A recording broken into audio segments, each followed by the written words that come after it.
Roald Dahl, The Magic Finger. This book is for my best friend. The farm next to ours is owned by Mr. and Mrs. Gregg. The Greggs have 2 children, both of them boys. Their names are Philip and William. Sometimes I go over to their farm to play with them. I am a girl and I am 8 years old. Philip is also 8 years old. William is 3 years older and he is 10. What? Oh, alright then. He is 11. Last week, something very funny happened to the Gregg family. I am going to tell you about it as best I can. Now, the one thing that Mr. Gregg and his 2 boys loved to do more than anything else was to go hunting. Every Saturday morning, they would take their guns and go off into the woods to look for animals and birds to shoot. Even Philip, who was only 8 years old, had a gun of his own. I can stand hunting. I just can't stand it. It does seem right to me. And men and boys should kill animals just for the fun they get it out of it. So I used to try to stop Philip and William from doing it. Every time I went over to the farm, I would do my best to talk them out of it, but they only laughed at me. I even said something about it once to Mr. Gregg, but he just walked past me as if I were there. There was Saturday morning. I saw Philip and William coming out of the woods with their father, and they were carrying a lovely young deer. This made me so cross that I started shouting at them. The boys laughed and made faces at me, and Mr. Gregg told me to go home and mind my own pieces and quizzes. Well, this did it. I saw red. And before I was able to stop myself, I did something I never meant to do. I put the magic finger on them all. Oh dear, I even put it on Mrs. Gregg, who wasn't there. I put it on the whole Gregg family. Never put the magic finger up on anyone again. Not after what happened to my teacher, old Mrs. Winter. Poor old Mrs. Winter, though we were in class and she was teaching us spelling. Stand up, she said to me, and spell cat. That's an easy one, I said. K-A-T. You're a stupid little girl, Mrs. Winter said. I am not a stupid little girl, I cried. I am a very nice little girl.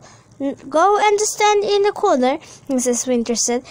Then I go close and I saw red, and I put the magic finger on Mrs. Winter good and strong, and almost there was. Guess what? Whiskers began growing out of her face. They were long black whiskers, just like the ones you see on a cat, only much bigger, and how fast they grew. Before we had time to think, they were out to her ears. Of course, the whole class started screaming with laughter, and Mrs. Winter said, "Will you be so kind as to tell me what you found so madly funny, all of you?" And when she turned around to write something on the blackboard, we saw that she had grown a tail as well. It was a huge bushy tail. I cannot begin to tell you what happened after that, but if any one of you were wondering whenever Mrs. Winter is quite right again now, the answer is no, and she never will be.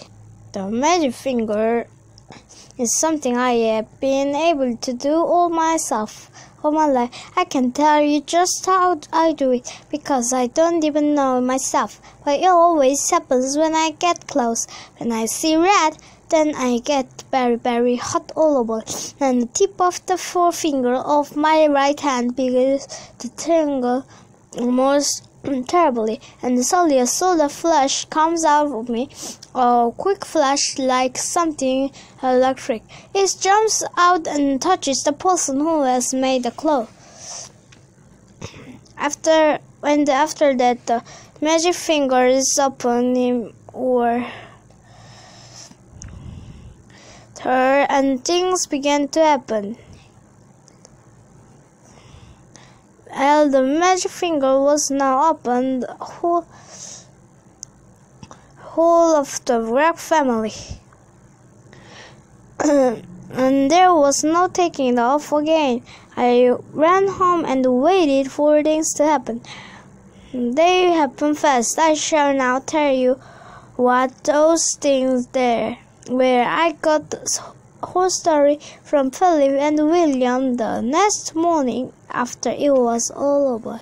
In the afternoon of the very same day that I put the magic finger on the Greg family, Mr. Greg and Philip and William went out hunting once again.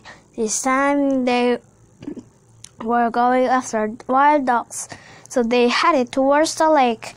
In the first hour they got 10 birds. In the next hour they got another 6. "What a day!" cried Mr. Greg. "This is the best yet." He was beside himself with joy. Just then 4 more red dogs flew over their heads. They were flying very slow. They were easy to hit. Bang, bang, bang, bang went the guns. The dogs flew on. "We missed," said Mr. Greg. "That's funny." And to everyone's surprise, the 4 dogs turned around to come flying right back to the guns. "Hey," said Mr. Greg, "what on earth are they doing? They were really asking for it this time." He shot off them again. So did the boys, and again they all missed. Mr. Greg got very red in the face. "It's late," he said. "It's getting too dark to see. Let's go home." So they started for home, carrying with them the 16 birds they had shot before. But the 4 dogs would not leave them alone. They began flying around and around Hunter, so they walked away. Mr. Greg did not like it one bit. "Be off!" he cried, and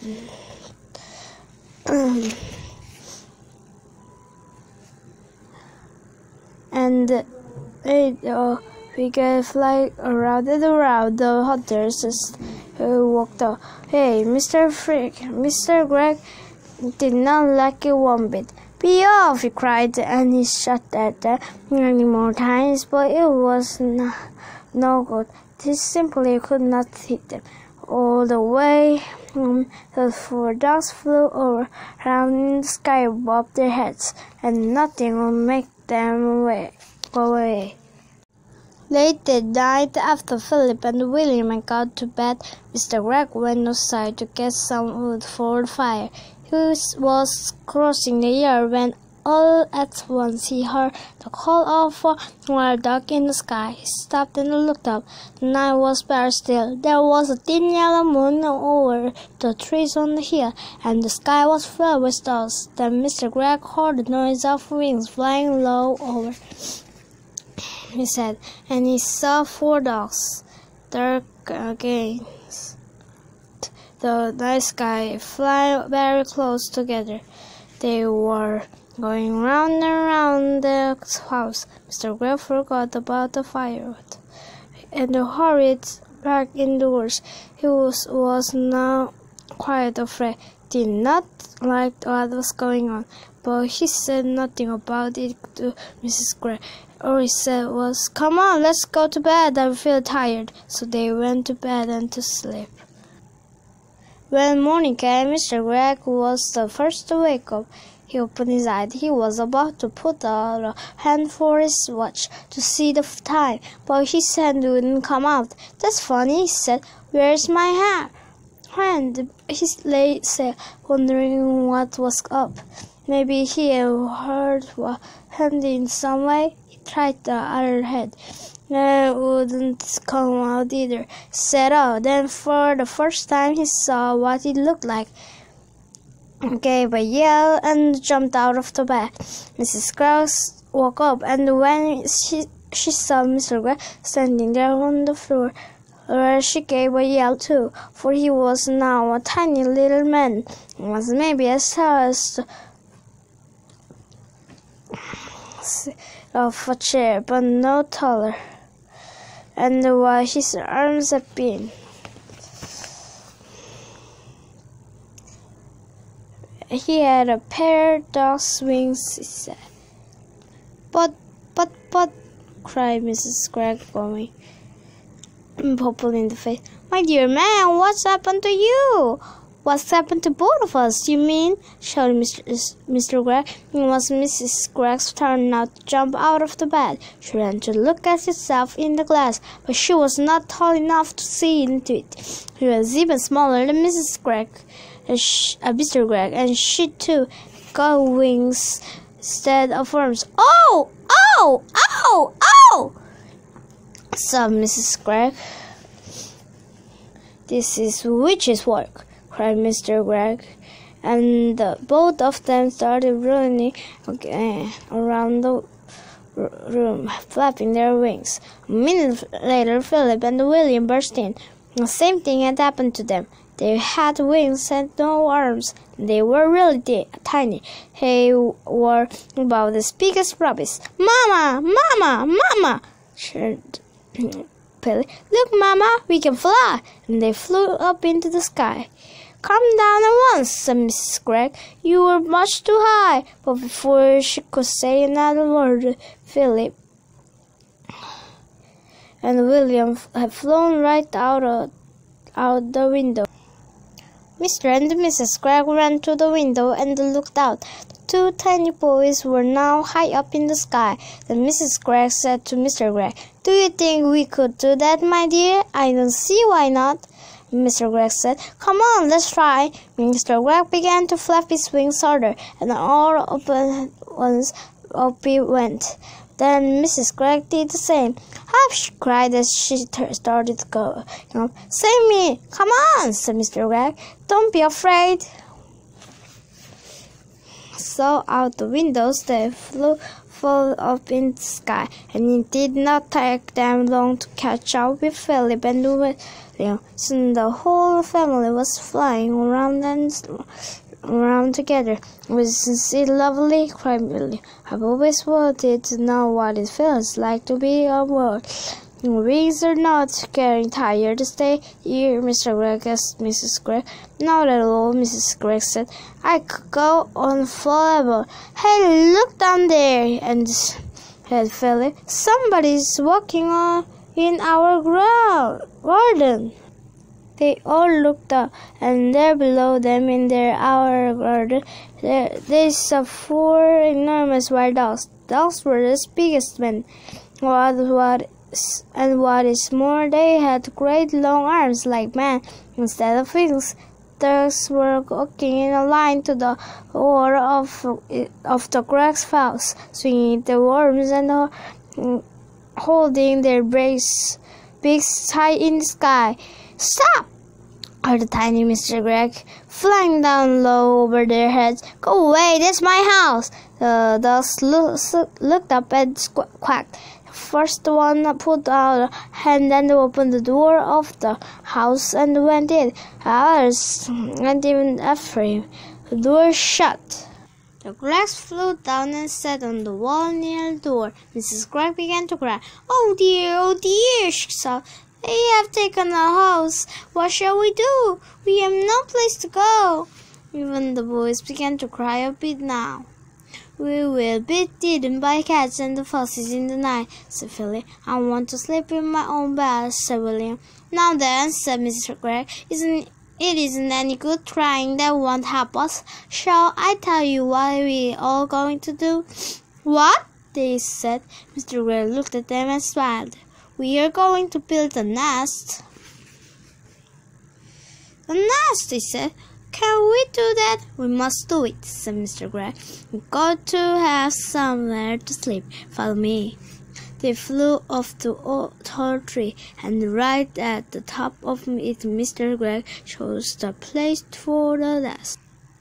"Now we want sticks," said lots and lots of little sticks. "Off you go, all of you, and find them and bring them back here." "But we have no hands," said Philip. "Then use your mouths," Mrs. Gregg said. Children flew off. Soon they were back, carrying sticks in their mouths. Mr. Gregg took the sticks and started to fill the nest. "More," he said. "I want more and more and more sticks." "Keep going." The nest began to glow. Mr. Gregg were very good at making the sticks stick together. After a while, he said, "That's enough sticks.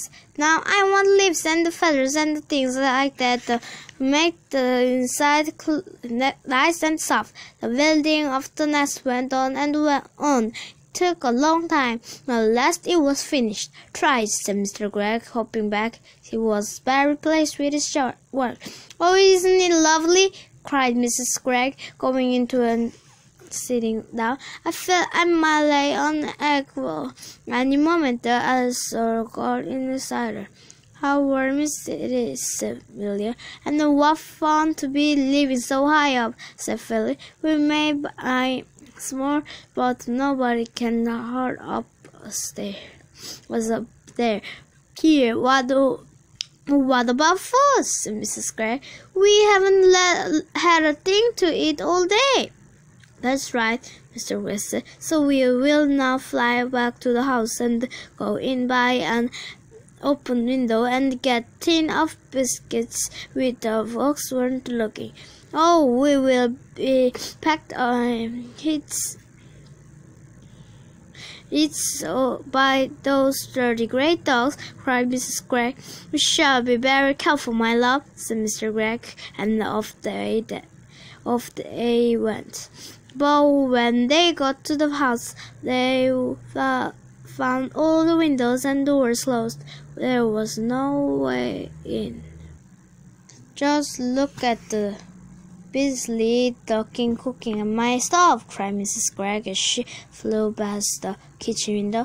"How dare she? And look at that one holding my lovely gun," shouted Mr. Gregg. "Out of them is lying in my bed," yelled William, looking into a top window. "And one of them is playing with my electric train," cried Philip. "Oh dear, said Mrs. Gregg. "They have taken over our whole house. We shall never get it back. And what are we going to eat?" "I will not eat worms," said Philip. "I would rather die." "Or sloths," said William. Mrs. Gregg took the two boys under the wings and hugged them. "Don't worry," she said. "I can see they're all up very fine, and you won't even know the difference. Lovely burgers, delicious worm burgers." "Oh no," cried William. "Never," said Philip. "Disgusting," said Mr. Gregg. "Just because we have wings, we don't have to eat bird food. We shall eat the apples instead. Our trees are full of them." "Come on," so they flew off to an apple tree. But to eat an apple without holding your hands in the all easy. If every time you try to get your teeth into it, it just pushes away. In the end, they were able to get a few small bites each, and when it began to get dark, so they all flew back to the nest, and they laid down to sleep. Must have been at about this time that I, back in my own house, picked up the telephone and tried to call Philip. I wanted to see if the family was all right. "Hello," I said. "Quack," said a voice at the other end. Who is it?" I asked. "Quack, quack." "Philip," I said. "Is that you?" "Quack, quack, quack, quack, quack, quack."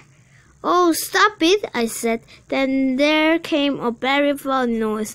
It was like bird laughing. I put down the telephone quickly. "Oh, the magic finger," I cried.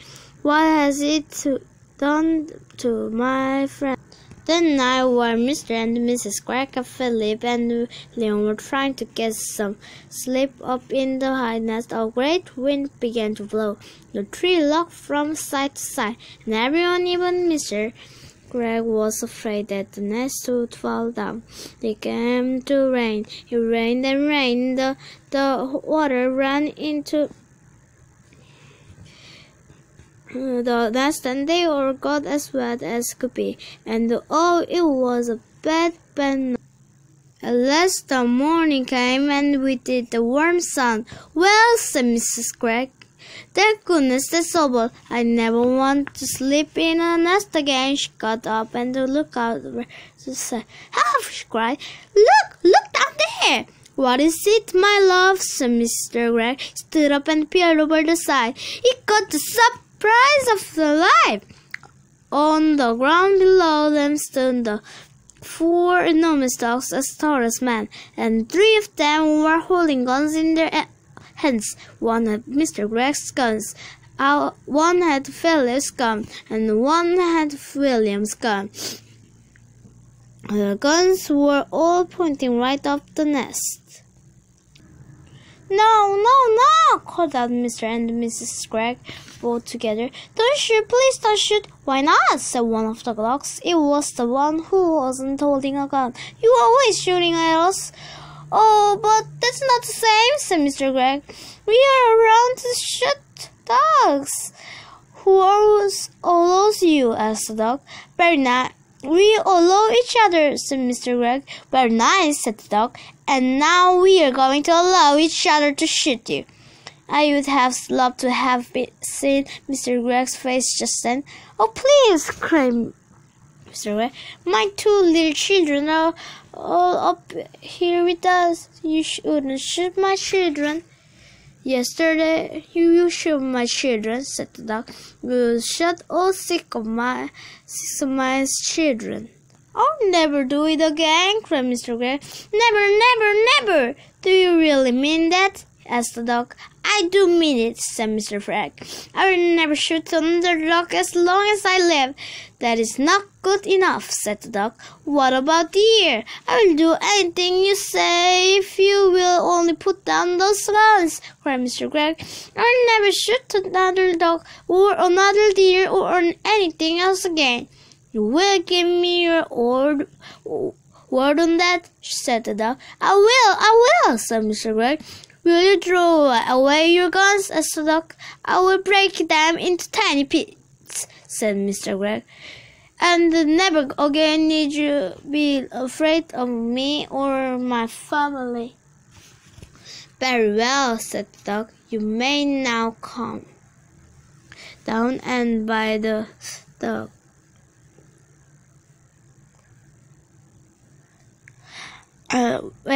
may I congratulate you on this, for first of earth it's pretty good."